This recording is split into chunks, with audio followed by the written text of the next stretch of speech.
Who is a Spotify billionaire looking to take over Arsenal, and will it happen? For cheap, good quality football jerseys, go over to www.jerseyfifa.com, a link will be left in the description, and use code atlantisfootball for 5% off. Whilst I show you on the screen what's coming up in this video and in future videos, let me take 30 seconds to tell you about the OneFootball app, because this is the app I use to keep up to date with the latest circulating transfer rumours, and I also use a match section on their app, which is great for looking at stats from specific matches, clubs and players. If you like this channel, you'll definitely love this app, so when you go to subscribe to the channel after this video, which would be very much appreciated if you enjoy the content, make sure you click the link in the description to get the OneFootball app. So reports have come out that the Spotify founder and now billionaire Daniel Ek is set to launch a takeover bid alongside the aid of 3 former Invincibles. Those 3 ex-players are thought to be Sam Nasri, Robin van Persie and Ashley Cole.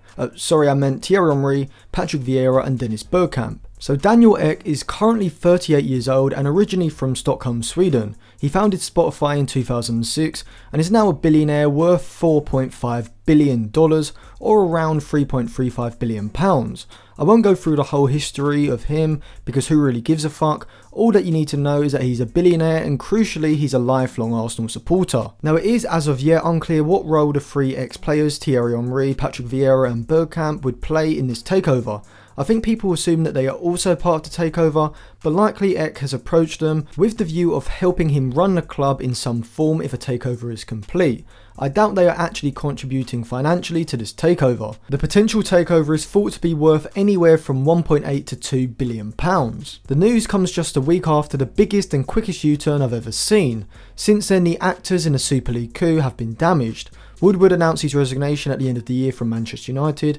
John Henry had to do a Kevin Spacey-esque apology in which he didn't even take his coat off, and Manchester City's fans were livid. After all, you can be authoritarian dictators, torture people and throw gay people off buildings, but don't dare try to make a Super League. Chelsea and Arsenal fans protested and Tottenham didn't win a trophy yet again. Now it's hard to really decipher how far along in discussions a potential takeover attempt is, as it does seem very reactionary, so I can't see it being in the works for a long time. However, I tuned into AFTV and the Don said that he has heard with very good authority from a source close to the club that there is genuine interest in buying Arsenal. Now a lot of people would say, what does Robbie know? He just runs a YouTube channel, and I would say, well, watch your tone, address him as Don Robbie, and then I'd say that this is probably true because every media outlet is reporting that Daniel Ek and a consortium involving ex-players are looking to buy the club. Now I have no idea what a consortium actually is, I only ever hear the word associated with buying football clubs, so I assume it's just a bunch of fellas putting money together to buy a football club. But what's not being talked about is how likely this takeover actually is.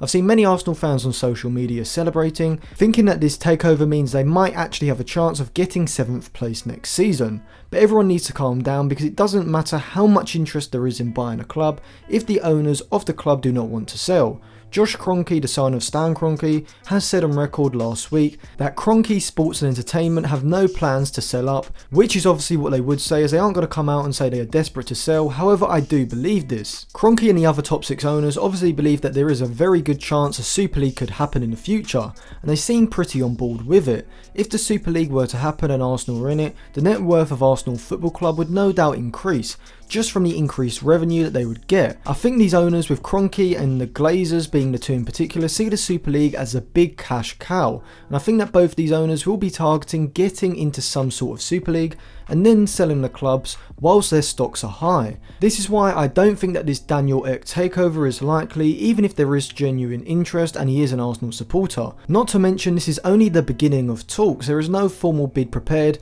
and the legal parameters haven't yet been met. We saw last year with Newcastle that a takeover is never done until it's done, so I wouldn't yet be confident of any Arsenal takeover happening, particularly not anytime soon at least. So thank you for watching. If you enjoyed that video, remember to subscribe to the channel, give the video a like, put your thoughts in the comments section below, and check out some of my other videos which will be linked in the description below as well, and follow me on my other social media accounts for more content.